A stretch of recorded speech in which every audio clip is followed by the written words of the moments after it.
Hello दोस्तों, मैं ऋषभ वैस आपको अपने YouTube चैनल आरवी क्लासेस पे आपका स्वागत करता हूं।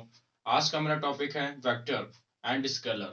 वेक्टर स्केलर होता क्या है, इसका कैसे आपकी फिजिक्स में इसका एक वैल्यू होती है अदिश सदिश की, कैसे आप डिफाइन करते हो कोई भी जो आपका, जैसे कि आप द्रव्यमान है, आपकी लंबाई है, चाल है, वेग है, तब कैसे डिफाइन करते हो स्केलर है, वेक्टर है।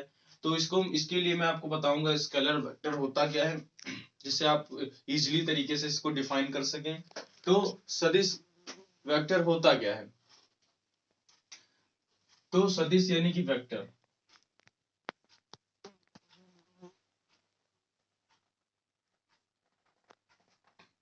वेक्टर होता क्या है? वेक्टर वह होता है जिसको, यानी कि हम ऐसे भी कह सकते हैं, वे भौतिक राशियां जिन्हें पूर्णतः व्यक्त करने के लिए परिणाम के साथ साथ उनकी दिशा की भी आवश्यकता होती है, तो उसे हम वेक्टर यानी कि सदिश कहते हैं।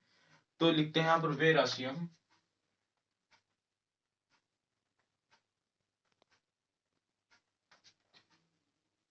जिसे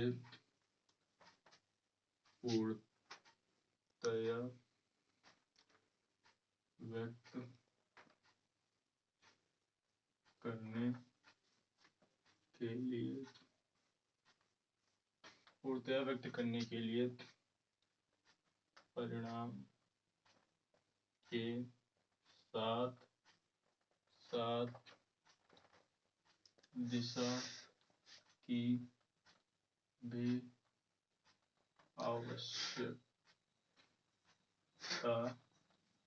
होती है।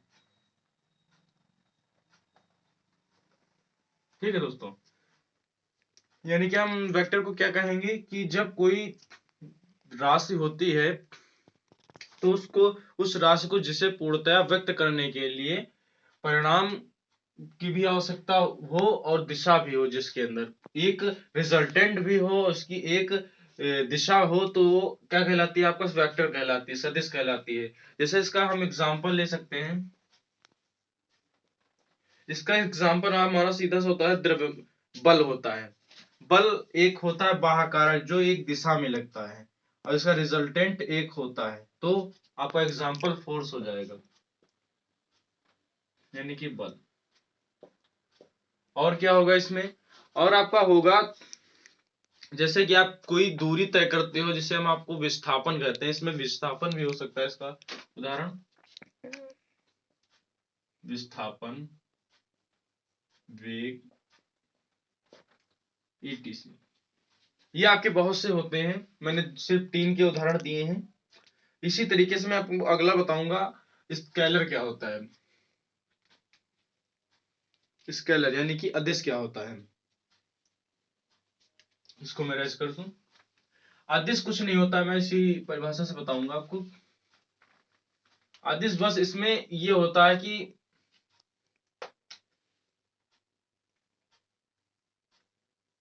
अदिश राशि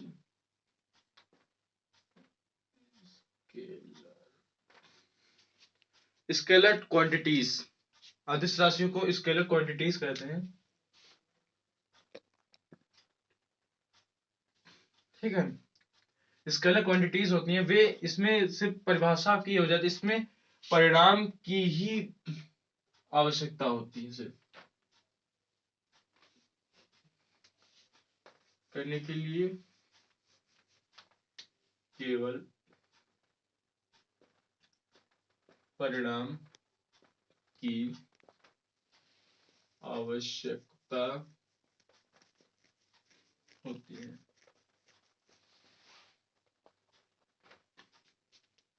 ठीक है, तो इसमें सिर्फ उसमें आपको मैंने बताया कि एक दिशा होती है जो दिखाता है कि किस दिशा में आपका वेक्टर लगा हुआ है, किस दिशा में आपकी गति हो रही है, फोर्स लग रहा है, तो वो आपका सदिश कहलाता है। और अदिश यानी कि स्केलर आपका वह होता है जो वे भौतिक राशियां जिसको पूर्णतः व्यक्त करने के लिए केवल परिणाम की ही आवश्यकता होती है, तो वह आपका स्केलर कहलाती है। ठीक है, तो इसका उदाहरण लेते हैं, जैसे द्रव्यमान आपका होता है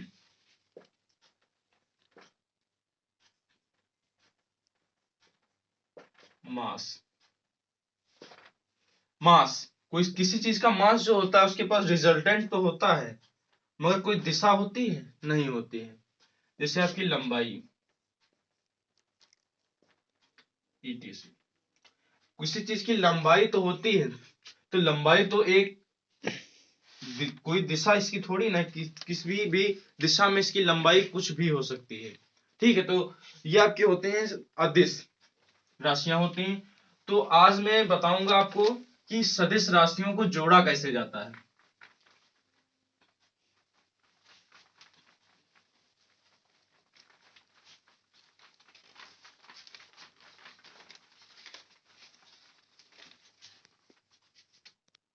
तो मैं अब बताऊंगा आपको कि सदिश का जोड़ क्या होता है, उसके बाद मैं बताऊंगा आपको सदिश का अदिश का जोड़ क्या होता है, घटाना क्या होता है। तो उसमें पहला लिया हूं कि सदिश का जोड़ क्या होता है। यानी कि सदिश का जोड़ वह होता है जब कोई हम देखिए जब कोई हम एक उदाहरण वेक्टर ले रहे हैं, ये वेक्टर लिया, तो आप कैसे इस दो वेक्टर को जोड़ेंगे। तो जोड़ने के लिए आपको एक शॉर्ट ट्रिक, वन रूल भी कह सकते हो आप, शॉर्ट ट्रिक भी कह सकते हो। यानी कि इसमें से कोई भी आप एक वेक्टर, जैसे ये वेक्टर है आपके, तो इसमें से आप कोई एक वेक्टर ले लीजिए। मान ले ए वेक्टर मैंने ले लिया यहाँ पर, और इसके तीर से दूसरा वेक्टर खींच दीजिए, यानी कि बी वेक्टर ये हो गया आपका। तो इसके पुच्छ से शीर्ष तक मिलाने से आपका resultant R vector A vector plus B vector होता है। ये आपका सदिश का जोड़ है। ठीक है, यानी कि मैं आपको दूसरे तरीके से बताऊंगा। जैसे आपका ये ए वेक्टर लिया था, ये बी वेक्टर लिया था, मान लीजिए मैं इसको नीचे ले लूं, ये ए वेक्टर है, ऊपर ना लूं नीचे ले लूं, नीचे कैसे लूंगा, ये बी वेक्टर ले लूंगा, तो ये मेरा पुच्छ से शीर्ष तक मिलेगा, तो ये हमारा रिजल्टेंट हो जाएगा ए वेक्टर प्लस बी वेक्टर। यही आपका होता है जोड़ ज्यामितीय रूप से। अब मैं आपको बताऊंगा गणितीय रूप से इसका जोड़ कैसे होता है, इसका सूत्र आपका ड्राइव कराऊंगा बहुत ही आसान तरीके से। तो मैं बताऊंगा आपको कि गणितीय विधि से इसका आप प्रूफ कैसे करेंगे, किसी दो वेक्टर को कैसे आप जोड़ेंगे। मैं आपको ज्यामितीय विधि से ही गणितीय विधि में आपको बताऊंगा, इसका एक ड्राइव सूत्र दूंगा जिसकी सहायता से आप दो वेक्टर्स को जोड़ पाएंगे। ठीक है, तो इसका मैं डायग्राम पहले बनाऊंगा, इधर बनाता डायग्राम। यानी कि आपका फर्स्ट वेक्टर ये है, जैसे कि आपको बताया कि इसकी पुच्छ से एक वेक्टर खींच दिया जाता है, शीर्ष से एक वेक्टर खींच दिया जाता है, जो आपका ए वेक्टर फर्स्ट होता है, बी वेक्टर ये होता है। आप फर्स्ट बी वेक्टर भी ले सकते हो, ए वेक्टर भी ले सकते हो, क्योंकि रिजल्टेंट जो आता है ए बी प्लस ए भी लिख सकते हो आप, ए प्लस बी भी लिख सकते हो, उससे कोई प्रॉब्लम नहीं होती है। तो आप ए इसमें डबल कर सकते हो, उसकी पुच्छ से एक मिला दिया जाए तो आपका रिजल्टेंट ये निकल के आता है, तो ये मैं वो नाम दूंगा। ठीक है, और यहां पर इसको नेमिंग करनी पड़ेगी मुझे, तो इसका मैं नाम पी रखूंगा, इसका नाम क्यों रखूंगा। अब मेरी ज्यामिति चालू होगी, गणितीय नियम चालू होंगे यहाँ पर। तो मैं इसको थोड़ा बढ़ाऊंगा इधर, बहुत ही शॉर्ट तरीके से, बिल्कुल इजी मेथड ये आपका। तो आप देख रहे हो कि यहाँ पर एक ट्राइंगल बन रहा है, समकोण त्रिभुज बन रहा है। तो इसका एक, जब सबको त्रिभुज बनना है तो इसके घटक होंगे, क्षैतिज घटक या ऊर्ध्व घटक। तो ऊर्ध्व घटक व क्षैतिज घटक क्या होंगे वो देखिए यहाँ पर। तो आपका ये ऊर्ध्व घटक है, ऊर्ध्व घटक में आपका बी वेक्टर में दिया हुआ है, बी वेक्टर की दिशा में, तो आपका ऊर्ध्व घटक क्या हो जाएगा, बी साइन थीटा। और ये आपका ए वेक्टर की दिशा में दे रहा है, तो इसका आपका ए का क्षैतिज घटक क्या हो जाएगा, ए cos थीटा। ठीक है, ए नहीं होगा, यहाँ पर बी होगा, क्योंकि हम इसी डायग्राम को थोड़ा बढ़ा ही तो रहे हैं। ठीक है, बी होगा यहाँ पर, इसी डायग्राम को मैं सिर्फ इमेजिन करके इसको बढ़ा रहा हूं। ठीक है, तो इसका नाम हम जो एंगल हमने लिया है यहाँ पर, इसको बढ़ाया है इधर क्यों, तो इसका नाम मैं एन ले रहा हूं यहाँ पर। ठीक है, तो आपका ये डायग्राम बन के तैयार हो गया है। तो मैं इसकी नेमिंग यहाँ पे लिखूंगा कि क्या मैंने लिया है। यहाँ पर आपको दिख रहा होगा कि मैंने ओपी को ए वेक्टर माना है, यानी कि ओपी को ए माना है, ठीक है, और पीक्यू को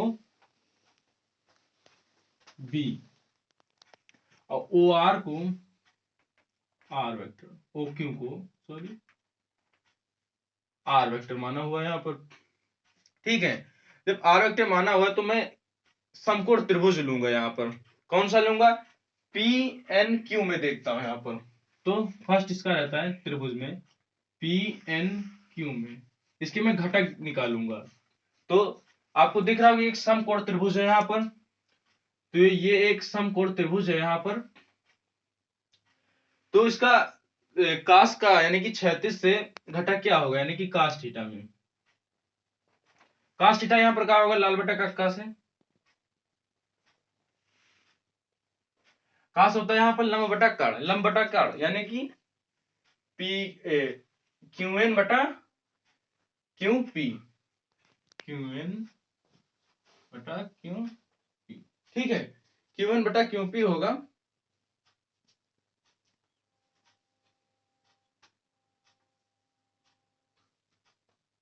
आधार बटा पी एन बटा क्यू पी, क्योंकि आधार बटा होता है, लंब नहीं होता है, इसमें आधार होता है। तो इसका मैं कैंची गुणा से पी एन का मान निकाल लूंगा, Q P cos theta. Q P का मान आपको क्या दिया रखा है? बी, ठीक है। तो पी एन बराबर बी कॉस थीटा, ठीक। इसी तरीके से हम क्यों साइन का मान ज्ञात करेंगे। यहां से साइन आपका क्या है? लंब बटा कर्ण, लंब आपका क्या है? पी क्यू एन, और कर्ण आपका है पी क्यू, तो क्या है? Q N by Q P, जिसका मान कैंची गुणे से हम निकाल लेंगे। क्यू एन का मान क्यू पी साइन थीटा, तो क्यू एन का मान निकल के आ जाएगा, क्यू पी का मान आपका दे रखा है बी, बी साइन थीटा। तो आपको दो ये घटक निकल के आ चुके हैं। तो अब मैं यानी कि आपके पूरे ट्रायंगल में ये आपका इस वेक्टर को आप छुपा लो तो एक आपको समकोण त्रिभुज दिख रहा होगा, यहाँ पर बन रहा है। तो मैं ये पूरा त्रिभुज लूंगा। यहाँ पर देखिए त्रिभुज ओ एन क्यू में पाइथागोरस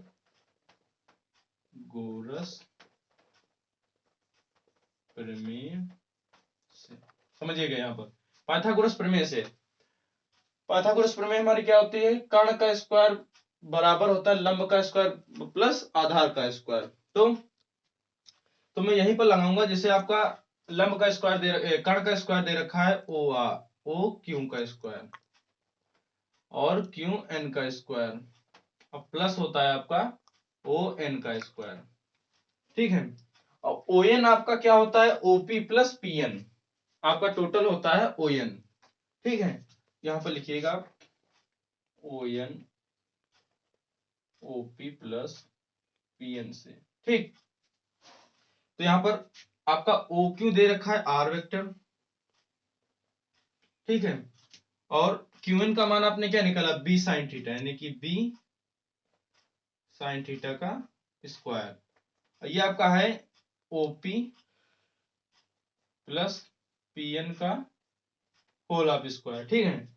अब इसको हम हल करेंगे, इसको B square sine theta sine square theta plus OP, OP का क्या मान है? यहाँ पर ए वेक्टर ओपी है, तो ए वेक्टर इसका हम पहले मान ही रखते हैं, प्लस पीएन, पीएन का मान हमने निकाला है बी कॉस थीटा का होल ऑफ स्क्वायर। तो आर स्क्वायर बराबर B square sine square theta plus, इसमें ए प्लस बी का होल स्क्वायर का फॉर्मूला लगाएंगे, A square plus B square cos square theta plus 2ab cos theta, ठीक है। Cos theta लगाएंगे, तो अब इसमें हम इस साइन स्क्वायर व कॉस स्क्वायर को कॉमन लेंगे, आर स्क्वायर बी स्क्वायर आपका कॉमन लिया sign square theta plus cos square theta plus A vector A square plus 2ab cos theta. ठीक, तो हम इसमें कॉमन लेंगे तो इसका मान आपको पता ही होगा, ट्रिग्नोमेट्रिकल फंक्शन से 1 होता है इसका मान। तो B square plus A square plus 2ab cos theta. इसको सही रूप में आप लिख सकते हो r बराबर अंडर रूट में A square plus B square plus 2ab cos theta. ठीक है, ये आपका मान निकल के आता है यहां पर इतना, यानी कि कोई भी दो वेक्टर का आपका जो अगर दो वेक्टर दिए हैं तो रेजिस्टेंस आपको इस तरीके से निकलेगा। इसमें आपको ये कोड भी देखना पड़ेगा, जो ये कोड एक 5 होता है, ये कोड भी आपको डिफाइन करना पड़ेगा यहाँ पर, तब आप ये रेजिस्टेंस दो वेक्टर्स का निकाल सकते हैं। अब मैं आपको इसमें बताऊंगा कि आर वेक्टर यदि यदि परिणामी सदिश आर वेक्टर सदिश ए वेक्टर की दिशा में कोण फाई बनाता है तो क्या होता है, यानी कि आर वेक्टर जो दिया हुआ है वो ए वेक्टर की दिशा में कोण फाई बना रहा है, तो इसके लिए क्या आप करेंगे, तो ओ एन क्यू में देखिए, ओ एन क्यू में आप देखिए जो बना रहा है कोण, तो आपका लंब बटा आधा लगेगा। लंब बटा आधा कितना होता है, 10 में होता है, तो 10 में आप लगा दीजिए यहां पर।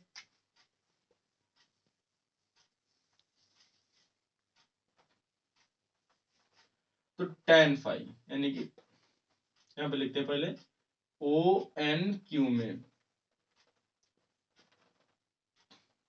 tan फाई, हम एंगल निकाल रहे हैं ये। ठीक,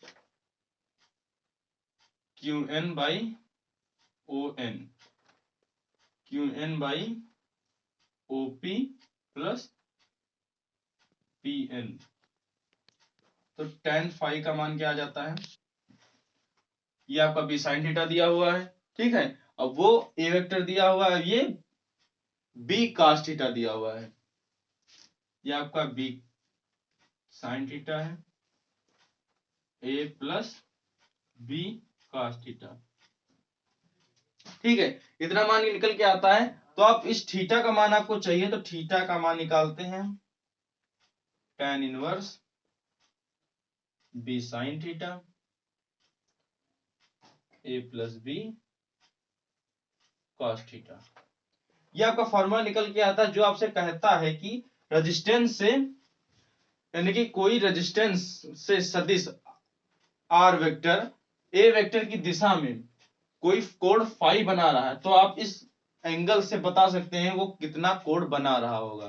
ठीक है, जो आपको ये यहाँ पर कोई भी गड़बड़ी आपको दिख रही हो, नहीं समझ में आ रहा, तो आप लोग कमेंट बॉक्स में बता सकते हैं मुझको। और जो अगर आपको सभी सब कुछ समझ में आ गया हो तो इस वीडियो को लाइक कर दो, शेयर कर दो, अपने दोस्तों को भी बता दो कि ये कैसे निकलता है, क्यों निकलता है, इसकी जरूरत क्या होती है। बहुत ही मैंने शॉर्ट ट्रिक से आपको बताया यहाँ पर कि सदिश का जोड़ क्या होता है। मैंने आपको दो विधियों से बताया, ज्यामितीय विधि से बताया और गणितीय विधि से बताया। फिर मैं आपको अगली वीडियो में बताऊंगा कि इसका समांतर चतुर्भुज की विधि से कैसे निकालते हैं सदिश का जोड़। ठीक है, तो जो छात्र नए आए हों वो छात्र इस मेरे आरवी क्लासेस चैनल को सब्सक्राइब कर लें। Thank you.